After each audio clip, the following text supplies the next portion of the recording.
My thoughts on Renée Good shooting in Minnesota, what matters to me first. I want to start here. A woman is dead, and that's permanent. Renée Nicole Good's family has to live with that forever, and nothing I'm about to say is meant to celebrate it. My opinion is about choices in a high-risk moment and what I think reduces the odds of tragedy. Because once guns are out and adrenaline is up, tiny decisions can end lives.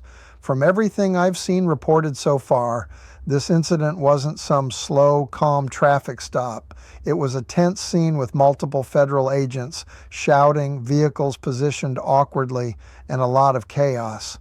ABC News lays out a minute-by-minute timeline based on multiple videos, including bystander footage and a video from the agent's perspective.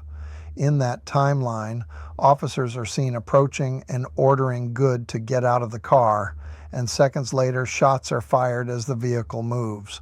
So for me, the first takeaway is simple. When an officer is ordering you out and things are escalating, staying in the car is gambling with your life. You may feel morally right. You may feel angry. You may feel scared. But the car becomes the center of the conflict and the risk skyrockets. And yes, there should still be an investigation, and body cam, POV footage matters. But my life advice opinion every time is get out, hands visible, create distance from the vehicle, and live to argue your case later. ABC's video-based reporting is exactly why I'm saying this, because the timeline shows how fast it went from commands to gunfire. She should have gotten out. Why I believe that.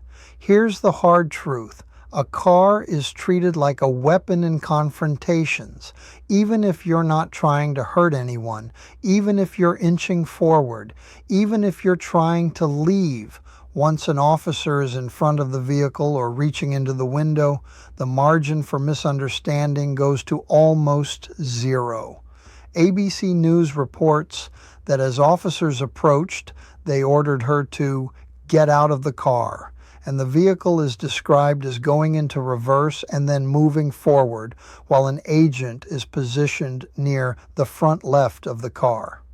The Associated Press similarly describes bystander video showing an officer demanding the door be opened and grabbing the handle, then a different officer in front of the vehicle firing at close range as it moves.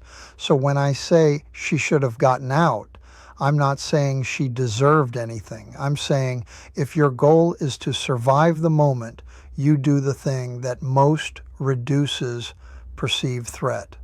In these situations, staying inside the car, especially when officers are clustered around it, creates the exact conditions where somebody claims they feared for their life. If you want to protest, if you want to record, if you want to stand on principle, my view is do it outside the vehicle with your hands visible and your body language calm. Because once the vehicle is moving, the whole encounter becomes use of force territory instantly. The interfering with ICE claim, what's proven versus what's alleged. Now, on the claim that she was trying to interfere with ICE, I'm going to be careful with words because some of that is allegation, not a proven fact in court. There are reports citing DHS sources saying Good was part of an ICE watch group and that she was blocking the roadway to interfere with enforcement operations.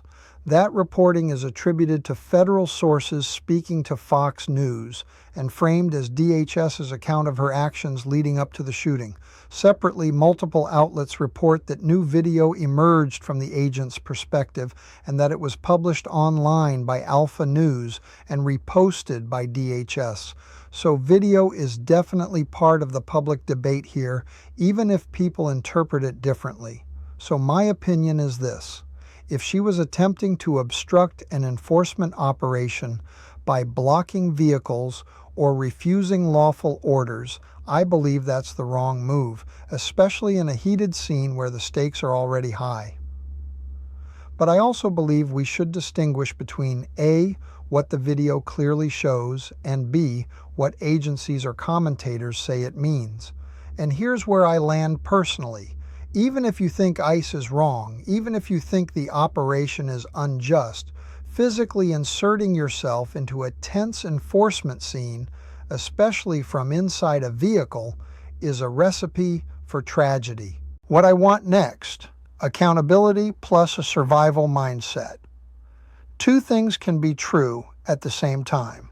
One, people should comply with clear, lawful commands in a high-risk moment, like getting out of the car when ordered, because it dramatically lowers the odds of a fatal misunderstanding.